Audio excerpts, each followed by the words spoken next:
homes in his pack. The monument's calling for it.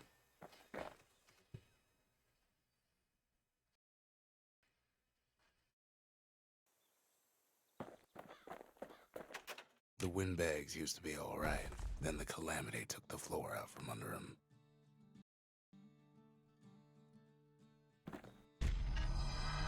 Kid does it again. Only fair he decides what we build next.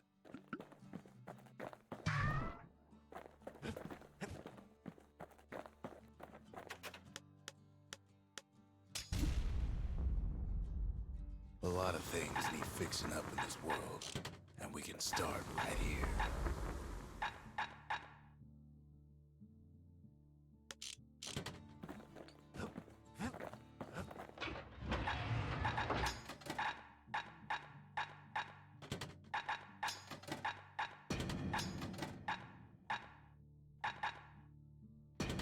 A bow and a machete, every bit as effective as the fancier stuff. Picked up traces of other cores while the kid was out.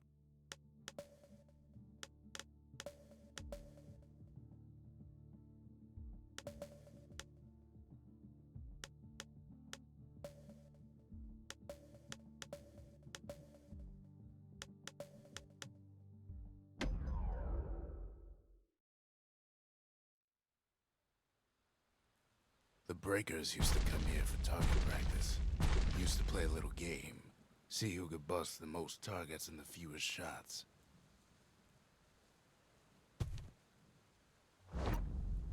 He's focused. He's armed. And he's off.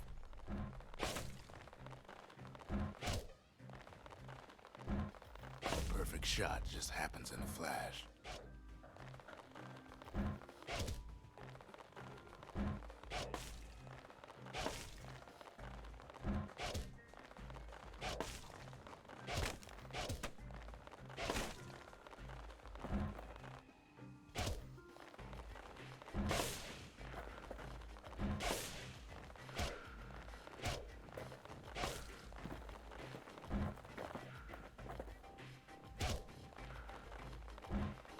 Kid ain't done bad at all.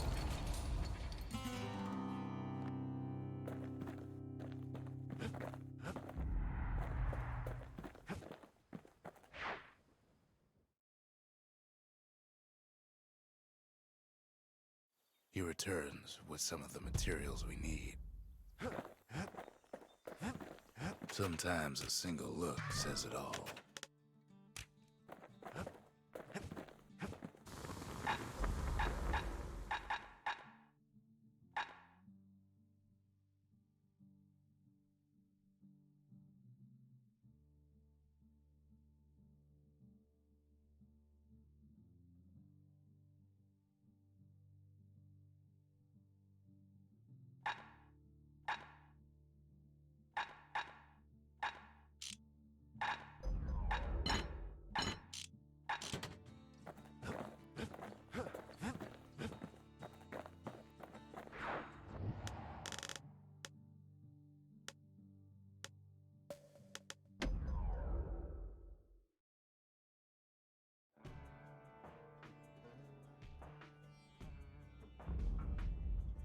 Couples used to walk the sundown path. Kid ain't here for pleasure, though.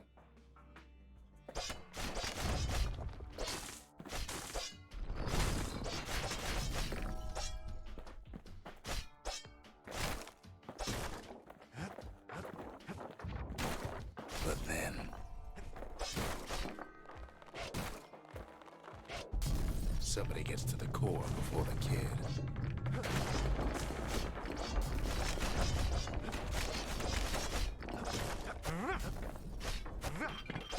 The floor starts giving way under the lightest step. A single panic squirt could bring the whole place down. So could a reckless kid, for that matter.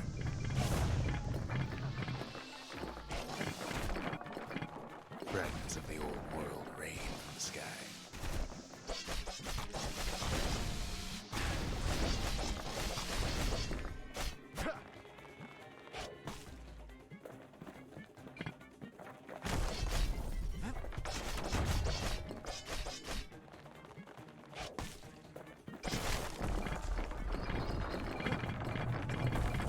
Stray valuables are lying everywhere. Kid thinks twice about risking his hide for him, though.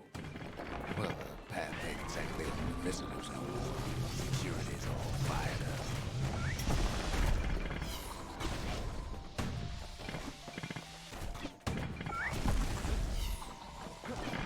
See, the path was intended for leisurely strolling and such.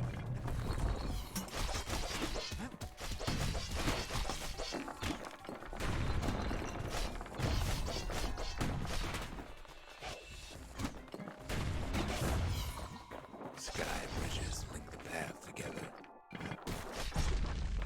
One of them bridges whips the kid along. Finds a spyglass, like the ones they'd use to search the stars.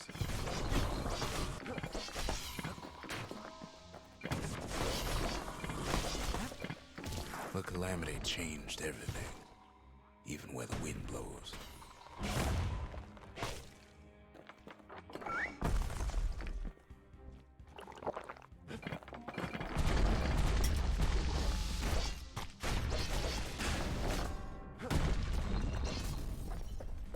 Well, if we mastered the winds in the old days, we can do it again. But the question is,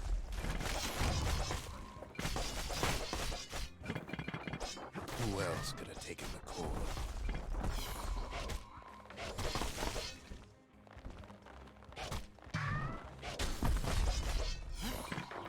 Well, ain't no survivor stole the thing. Scumbag ate it by mistake.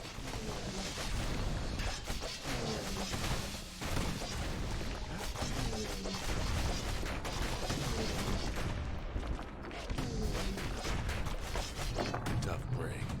Unlike the kid, that core ain't coming back.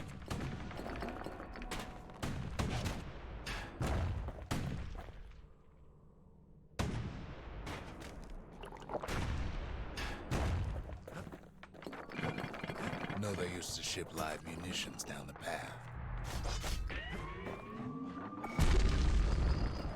These wires to toss those things plenty far away.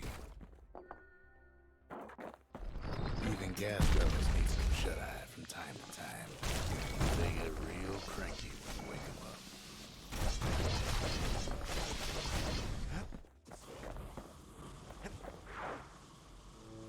In all this toil, kid keeps coming back to an overwhelming question.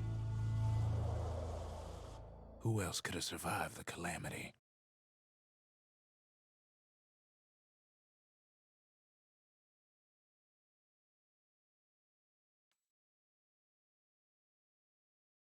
So he didn't find a core that time, but that ain't about to stop us.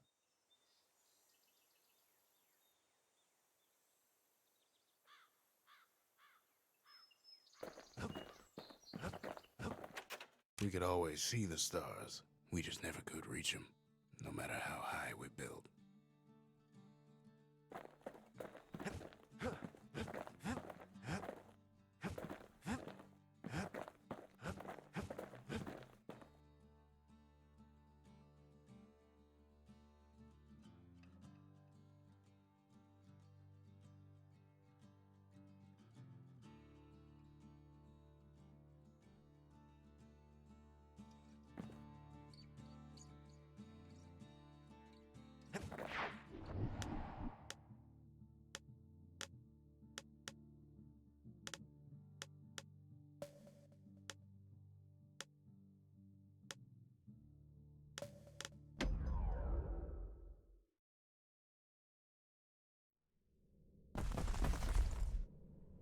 In better days, the melting pot was sealed tighter than the skin on a squirt.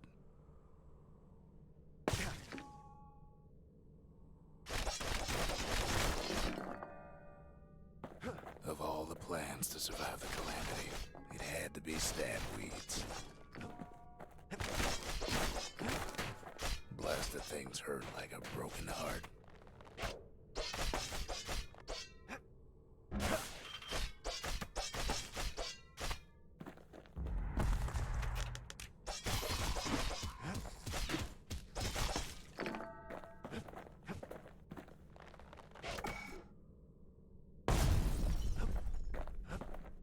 If there's a core, he figures it ought to be deeper down. Core's stuck inside one of those fancy cages. Some of the stuff lying around is downright dangerous.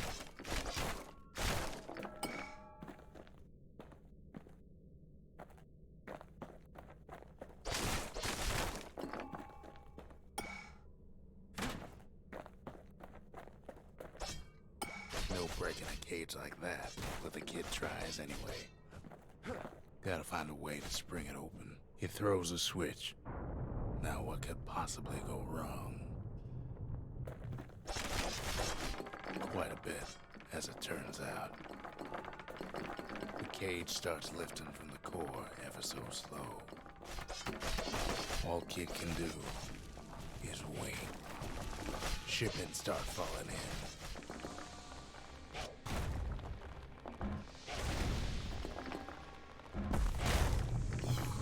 Not every squirt's born bad. Some spring to the kid's defense. Judging by the movement of the cage, it's gonna take a little while.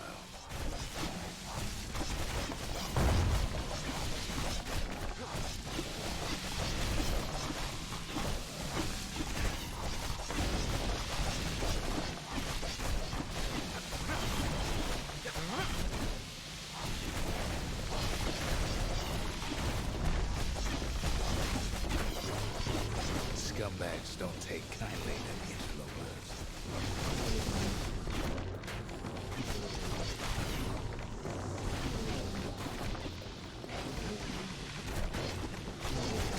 Even some gas fellas take his corner. Heard he popped that mean old foreman.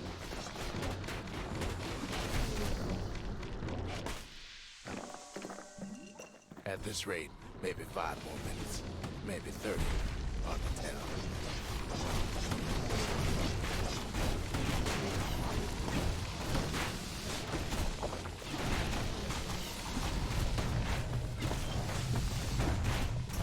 Squirts get real territorial around the core.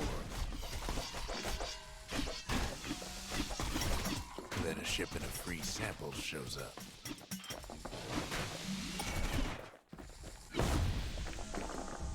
It ain't all bad, as the kid finds some spices from the motherland, tax-free. One thing's for sure, that cage is awful heavy.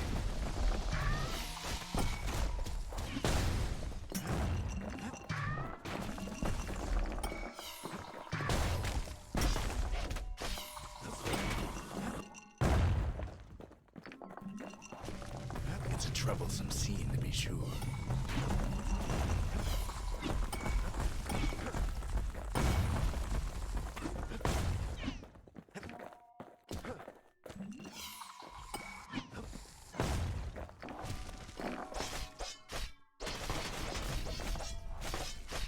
A few moments left, and the core goes free. 10, 9, 8, 7. Give or take a few seconds.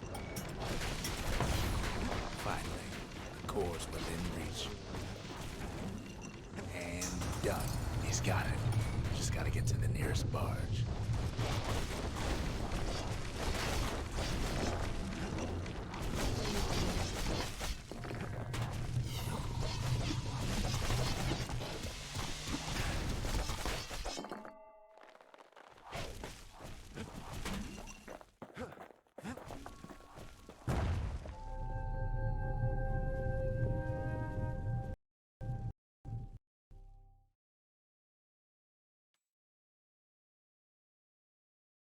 I still remember the look on his face after that one.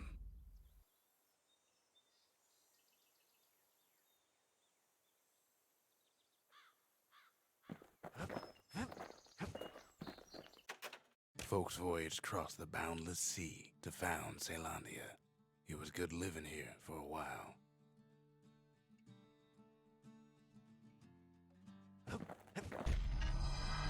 The old world's finished, but the new world's just getting started.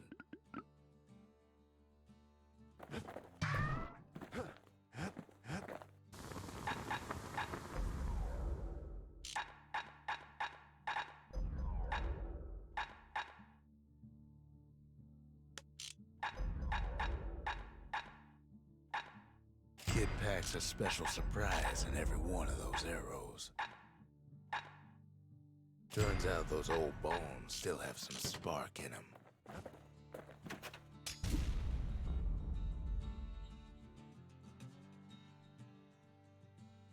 Makes time to sample spirits from my personal supply.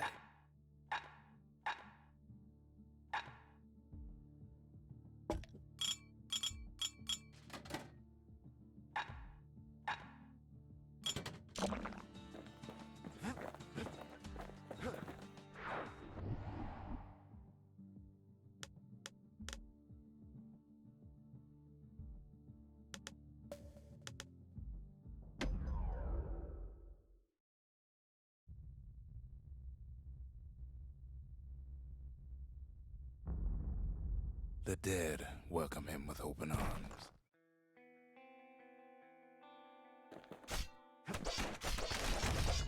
The calamity took everybody after all. Kid sees it plain, frozen faces all around. You don't much care to see him. Not like this.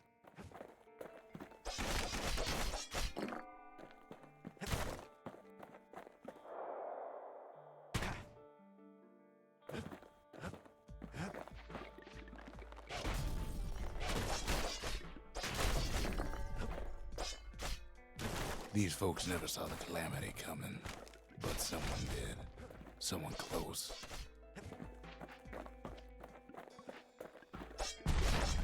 Someone who ain't like Mr. Beckley and his kindly wife. It was someone like him. Kid sees him there agape, in the flesh. Hits a snag or two trying to get to him. But he ain't about to stop, no matter what.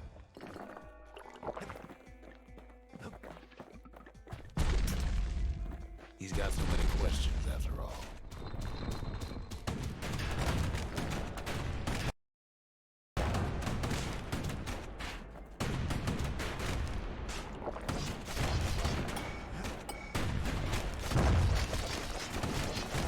Just ain't got time for answers.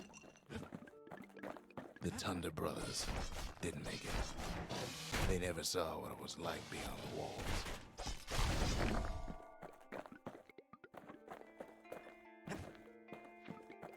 Nor did the Bird Boy. Didn't make it. The Jawsons. They didn't make it. Grady Sr., Grady Jr. They didn't make it. But him, he survived. Just think, without that man, we wouldn't be here right now, would we?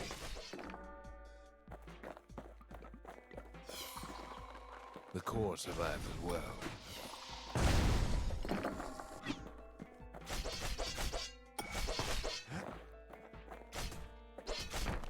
Kid does what he has to do. What do you say to a man who's seen too much? Kid hasn't a clue, but he says this. We have to go. Please.